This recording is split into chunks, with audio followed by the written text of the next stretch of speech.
All right, geeks and gamers, we are back. This is the final countdown. My name is Mike, and this is Brock, and we have the Arrow season finale. Take it away, Brock. Oh man, the last synopsis we're gonna read for this season, and I think it's the shortest one yet. Oliver unites with a surprising force in the race to stop Damien Dark and his magic once and for all. That's it. Also, they had guess what that surprising force is? Everyone. That was pretty awesome. That was great. I love the movie that got me hooked on this kind of the city supporting the hero in an impossible situation. It's in a superhero movie. I'm gonna guess if you can say what it is. Spider-Man 2. 1. Oh, wait. No, I know what you're talking about. When he's holding up the cable car and he starts chucking garbage at Goblin, I'm just like, he can murder all of you, but you support your guy that much that you would die to save 20 people. That whole city, Dark Knight Rises style, coming together. Oh, so good. I know there's something that happened at the end of this episode that made you very happy, so I'm going to let you gush about that right away. Oh, because I started with Flash. You mean Mayor Oliver? Yes.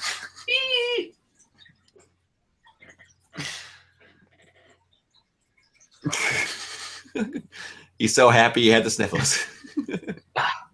I was so happy it gave me a bloody nose. Oh jeez. I am just bleeding excitement. I'm bleeding excitement. Oh boy. All right, I will let you go first, though, since I went first with Flash. Oh gee, where to even begin? As a finale, this is probably the most closure we've ever gotten for any of these shows. Like, it feels bittersweet that like the band is kind of broken up. Thea is taking a sabbatical because she at this point is finally embracing her heritage. Diggle is re-enlisting.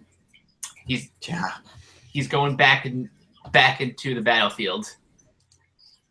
And we know that Curtis is a season 5 regular. So he'll be around. That makes the team pretty small, and I'm not gonna lie, totally called it. I called somewhere that the team would be reduced tremendously. Oh yeah, that was I'm just like, I'm sitting there watching this, like, all right, one of you makes sense. All right, 2 of you. All right. I see what next year is going to be. One by one, they're all going to trickle back. Yep. Oh, also, I'm calling it right now. At some point, one of Oliver's Access Mayor is going to be instating Lance as the chief of the Star City Police Department. Return to status quo much? I'm just saying it's going to happen because Oliver's going to need someone. There's going to be some corrupt cop, or the head guy's going to get killed, and Oliver's going to be like, I know a guy. Cue Godfather 3 moment. Pretty much. Just saying, I'm making it. I'm calling it now. This one I would bet money on. But yeah, everybody going away. Thea is still in the apartment that's in Star City, so she's not technically away. But she's like taking time off. Yeah, and like we said before, for a good couple episodes, Clayton Haynes is going to be back next season, so that'll be something. Yeah, that's awesome. How we actually are getting Roy back for a couple episodes. Yeah, and it's so different. Like, I never thought I'd actually get to see this, but like, you're going to get a little bit of season 1 Oliver not having people covering his back, needing to be creative to do stuff. You're gonna have Felicity, of course, I don't see Mr. Terrific coming next season, so he's going to be not having anyone else helping him fight other than Arsenal, who's going to be not a full-time person, right? No, it's not going to be full-time. It's going to be like an arc. Okay. Unless they change their mind. They could. Because for those of you who don't know, the reason Colton Haynes left was entirely for personal and health reasons. He wasn't really feeling emotionally stable, so he took time for himself, which I completely understand. Yeah. But the fact that he's coming back, it's going to make a lot of people happy. And you know what would make me personally happy? Mm-hmm. If he came back as like a government agent.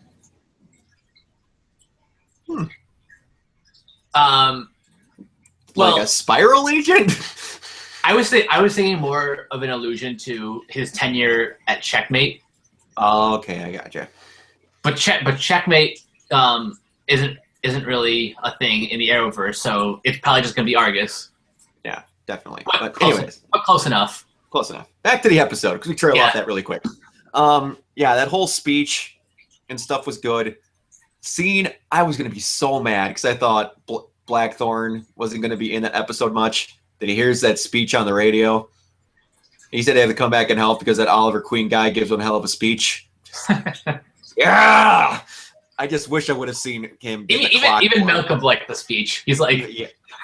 What was the line again? I think he said, "You're making me wish I had a voting booth," or something like that. They'd have an election booth, something for voting for him. Just like, I just wish one of my few complaints about this episode is I wish that I would have got to see Quentin just clock one of them. Yeah. One of those Hive agents. Because one of my favorite moments from season 2 is when you get to see Quentin just jaw-jack the living piss out of a League of Assassins member, and when he goes, "What? They didn't teach about right crosses in assassin school?" Oh, that was so good. But speaking of which, even Dark name drops the League. Yeah, he's like, it's like, I don't need magic. Have you forgotten I'm a former member of the League? Remind me. That was a great line. Yeah, that whole fight was awesome. And I like how before that scene, they showed a TV spot for the Jason Bourne movie, and they showed the scene of like him and that other guy duking out with the people surrounding them. Yep. It's like they showed that specific spot on purpose to foreshadow. Definitely. Also, one quick other line that I had to say about Quentin, because he had very little in this episode. His remark when Oliver got shot. Yeah, now you know how it feels. But yeah, everybody had their little moment. It's just like, I hate when shows do this. This is the only let's get through positives before I say that. Everybody had their moment. You had even in the flashbacks. Flashbacks. That was great. Yeah, Diggle had a great moment. One of the moments that rarely happens in these TV shows. They admit the bad thing, and it's just accepted. I shot Andy. Wasn't in self-defense. It happened. He's like, "You're a soldier. Fog of war. I'm okay." That is the most in character response I've ever heard from Lila. Yeah, she just knows. I get it. She told me that right away. Crap happens.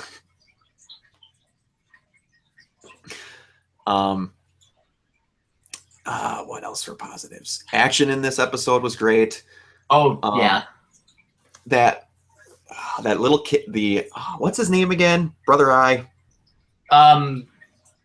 Corey something. Corey's like the whole him waiting to drill a quarter through his spine, or not a quarter. A bullet. A bullet. I was thinking first class. He's just waiting, and then he kills himself so that the city can survive and all that. I'm just like, wow, you're still sitting at a computer with a bullet burrowed in your spine, and true love set him free. I don't know, but yeah, I gotta be honest.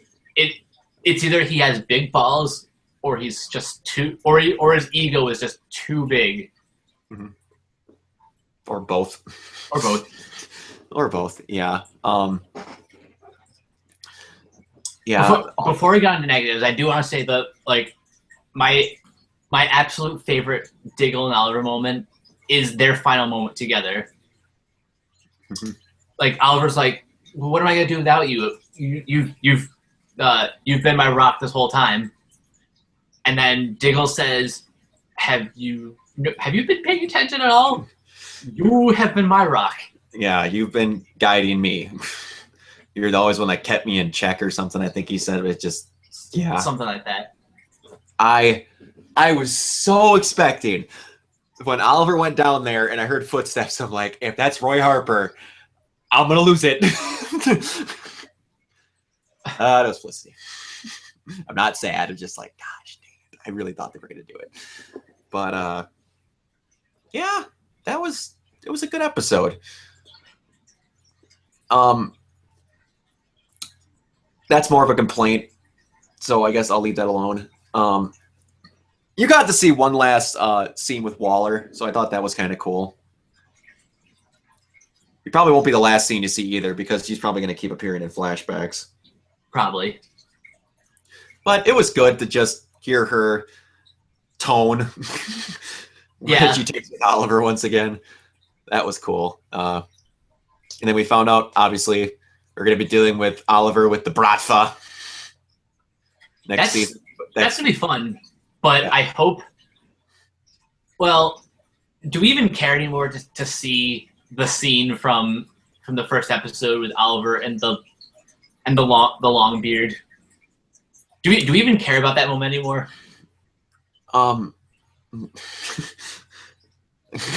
Because they have strayed so far from I've been stranded on this island for 5 years.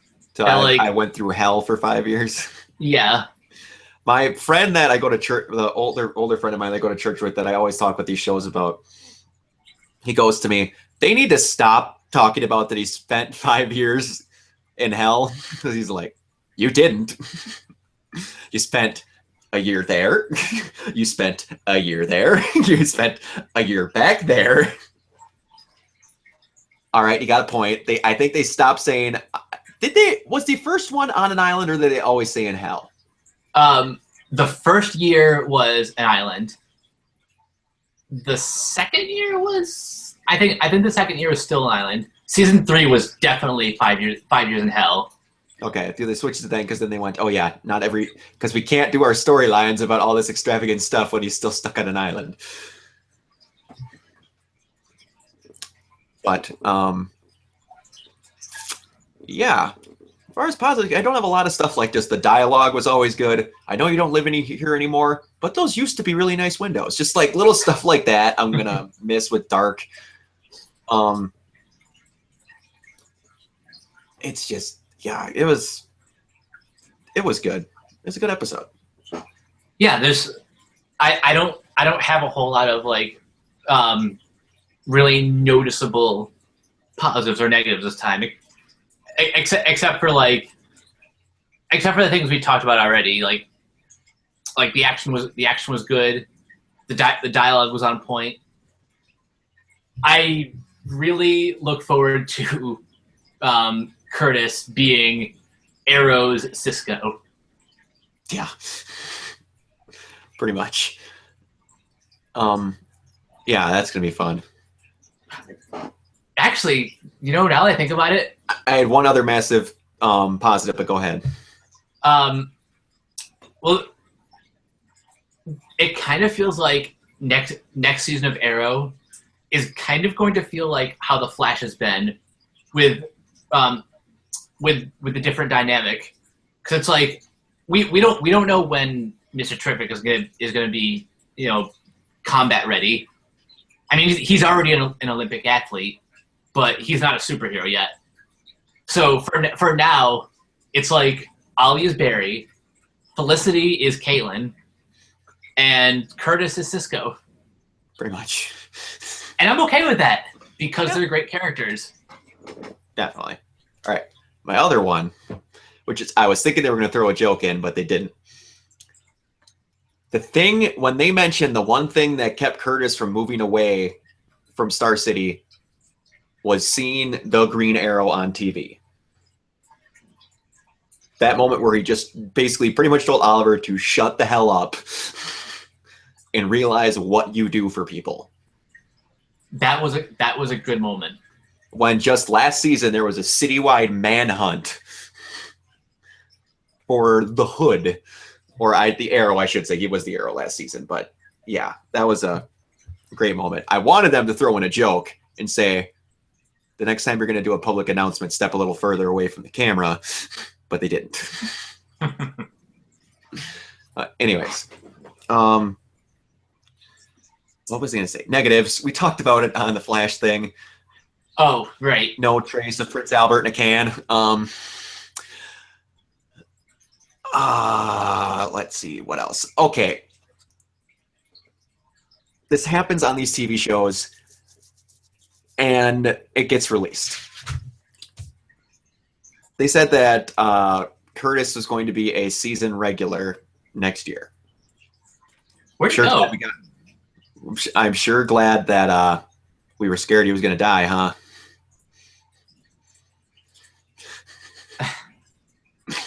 It's just like, why do you always do this? You just killed Laurel. You're really going to make people think you're also going to kill Curtis? Like, come on. Thank God I'm not like, thank God I'm not just the casual viewer. So like I kind of saw it coming. Yeah.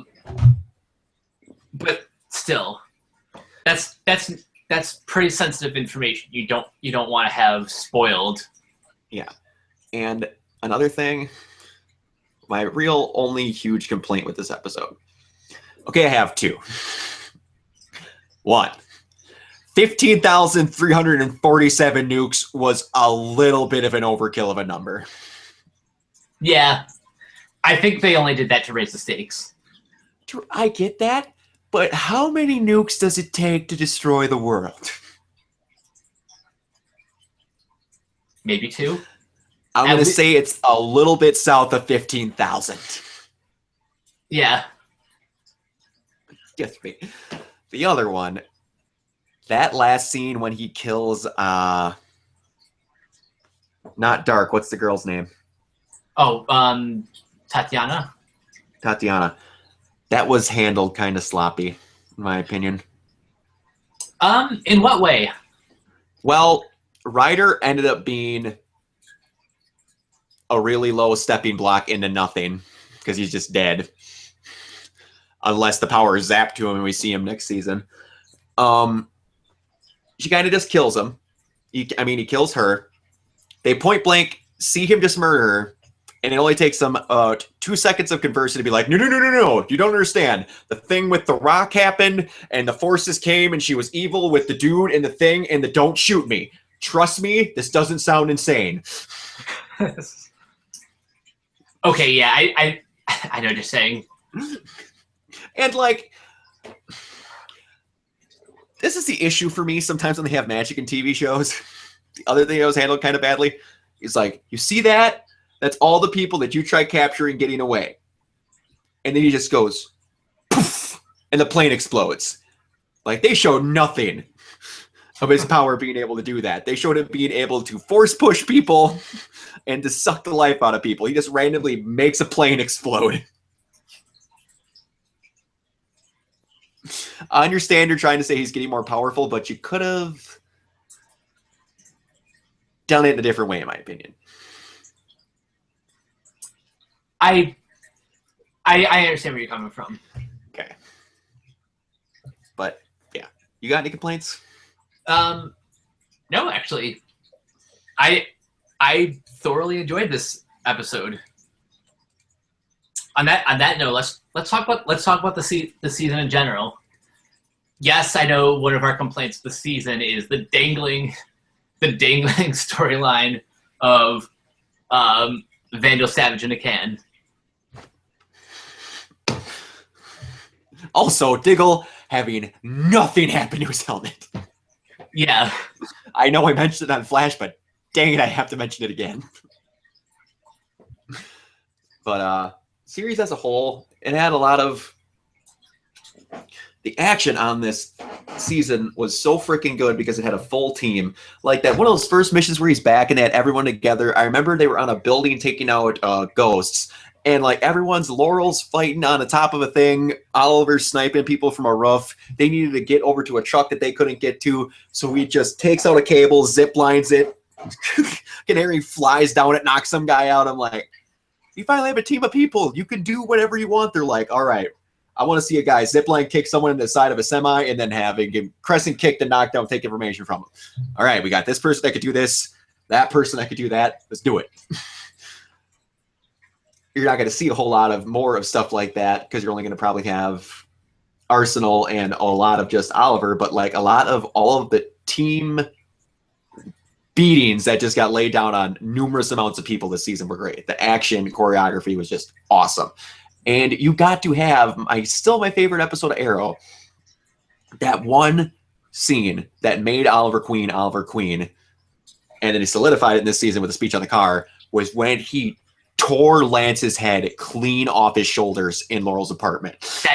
That is still one of my favorite scenes of this series, actually. Yeah, he's like, you are so against me, you judge me all this crap, and you are no better than me and all this. He just let it go. And they finally got out of their chest, and Quentin Lance became the Quentin Lance that he needed to be through all this crap. And it's just, oh, that episode was so good.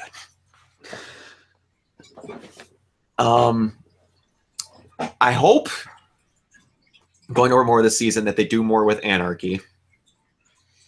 He's still alive, right? He's still, to my knowledge, he's still alive. He ran away after he killed Rouvet, so I'm going to assume he's still alive. We got to see a lot of development with Merlin. Even the calculator got some good moments. Definitely. But I'd still kind of angry that Donna was like, "Yeah, thanks for saving the world. Now piss off." Donna pissed me off 2 times drastically in this season. And now it's for a story point where I'm pretty sure I'm going to be right about. 1 was the whole thing with the calculator, and 2 where she's like, by the way, and someone told me about this at work, I didn't say it on that episode, I've been lying the entire life to my daughter, that her dad just walked away on his own. I'm never going to admit that to her until this moment when I was pretty much forced to because the world was going to end. But I'm going to make sure, because you need to have a clean conscience, you sign that you knew Laurel was the Black Canary, even though you know it's going to cost you your job, and that you wouldn't have a guilty conscience if you didn't put that on there. And it would hurt less than no one. You know what? Like, that episode really destroys Donna's character. And she got built up so good. I raved about it. Everyone knows how happy I was that Donna and Lance were together, being that cute, experienced parent couple at being awkward at family occasions that people just had to bump into. Like the first time you see them randomly at a bar, they're just like, this is Felicity's mom, and yes, I know that. I know who that is. And now that's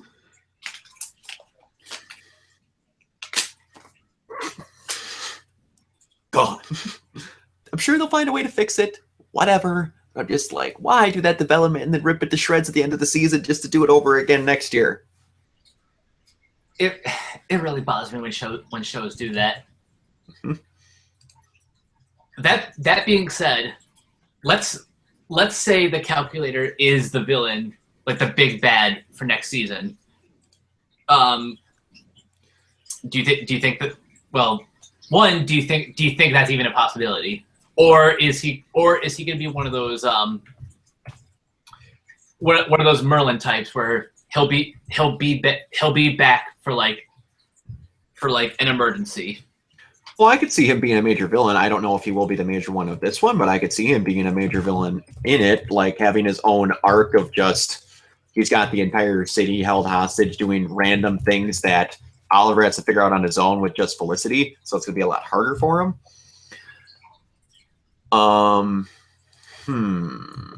What else? Also, speaking of Merlin, kind of a positive and negative is how he switches sides like daily. Yeah. I mean, he's an anti-hero in this universe, but they made such a big deal about him. The episode where Oliver cuts off his hand. They made such a big deal about him kind of going back to the dark side. Yeah. But then no, he's gonna help stop Genesis. Yeah, that's true. He kind of just always, whenever it gets down to it, he's always kind of like, well, my daughter's gonna die, so I should probably stop this, and I should probably help her. It always kind of just comes down to, well, the side I was on is gonna lose, and they kind of just did. So I think I'm gonna go do that. Okay, you know what? You know who Merlin reminds me of? Magneto in the X-Men movies. Specifically, like first class moving forward. Because in first class, Magneto is on their side for most of it until he becomes evil, and then Days of Future Past, he's a good guy until he isn't. And I don't want to make too many assumptions about Apocalypse, but just the fact that he's one of the horsemen of the Apocalypse is kind of like, wow, what a big surprise. Yeah. But we'll get more on that tomorrow. Yeah, definitely. I just yeah, I hope. Part of me kind of wishes that Merlin is partially the big villain next season, just to have a purpose again. I agree. Although you know who I really want as a villain next season? Sportsmaster. That would be cool. Sportsmaster, and then somewhere in there introduce Cheshire. Cheshire. Oh, Cheshire. And then do this the storyline from Young Justice in season 2 when Roy and Cheshire have a kid. Yep. That would be sweet. That would be amazing. And then at some point, if you ever want to make Roy actually into Arsenal, oh, yeah, that would be great. I just had a friend message me. So, people, little mystery behind the magic here. I record this on my own personal YouTube channel, and then I edit it and upload it on Geeks and Gamers. And he just asked me something. He said he was going to ask me later, and he said that there's a whole dynamic of hope and fear. I wouldn't mind this, but the backlash that would happen from it would be really bad. So I know it's not going to happen. The next villain to be Scarecrow. CW would be burnt alive. No one would watch it. I would watch the living crap out of that. If there's... You know who could work for that, though? Who? Vertigo. That's right. Vertigo is not dead, right? No. And now they have it's Peter Stormare as the person who took up the mantle. You want a season-long villain about a person who could induce fear into people? Oh, that would be so Peter good. Stormare freaking Mare. And the last incarnation he had of Vertigo was strictly meant to bring out people's fears. So good. That'd be so good. It'd be so good. It's pretty much Arrow's Scarecrow. It would work. Okay, so before we end, I just want to speculate a little bit on who the big bad could be, because this is kind of news, but in one of the interviews, Steven said this is really only the type of villain you can introduce in a fifth or sixth season. So who do you think it's going to be? You think it's someone from Oliver's past, coming back, like back into his life, or because it sounds like next season they're kind of going back to basics. Well, who's we've had Slade Wilson, we've had Hive.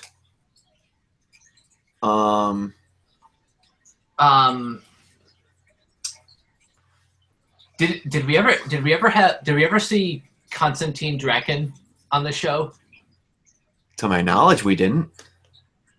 I will look it up later because I remember someone telling me like he was name dropped in season 1. I wouldn't doubt that he was name dropped at all. I just don't think that we ever actually had him. Another thing, people, we've talked about this off camera.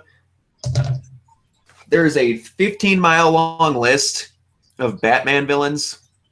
There's about a 5-mile long list of Flash villains, about a 5-mile long list of Superman villains, and there's a 5-inch long list of Green Arrow specific villains. Wait, something else that would be cool for season 5, the Outsiders War. If anyone followed the New 52, that could work. I don't know. There's so many possibilities that are just kind of running through my head, and because I don't think, just from a story perspective, that Arrow and Flash are going to be 100% in sync. I talked about this in the Flash after show. Guys, all you casual fans who are probably coming from the Marvel Cinematic Universe, don't worry. Not all these shows do not need to be 100% in sync. I'm saying this because Phase 2 of the MCU had this problem where Iron Man 2 and Thor: The Dark World especially felt like their own kind of standalone movies, Mm-hmm. as opposed to really adding anything to the grander universe. And that's okay. We have the crossover to look forward to, and we know that they're going to make it special. But that doesn't mean every single moment needs to line up. Like I bet even when Buffy and Angel were on air, it's not like every single episode was completely in sync. I'm sure Angel did its own things when Buffy was doing their own things. Yeah, quite a few of them. Yeah, that's very true. I also just got another message about he wants to see Solomon Grundy again. Yeah, I'm down for that. Another incarnation of Brother Blood. Actually wouldn't be half bad either. Yeah, they're not going to be always in sync, but do try your best for major things, like the one that Samuel Ortiz pointed out. 2 or 3 episodes after Barry no longer had his speed, he's showing up with his speed on Arrow before he gets it back.